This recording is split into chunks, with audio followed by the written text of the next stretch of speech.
Hello, in this video I will be showing you how to turn off typing sound on iPad. The first thing you need to do is open settings.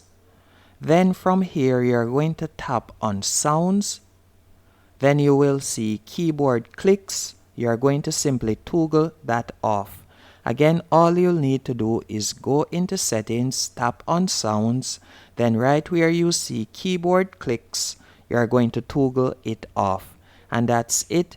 Hope you found this video helpful and informative on how to turn off typing sound on iPad.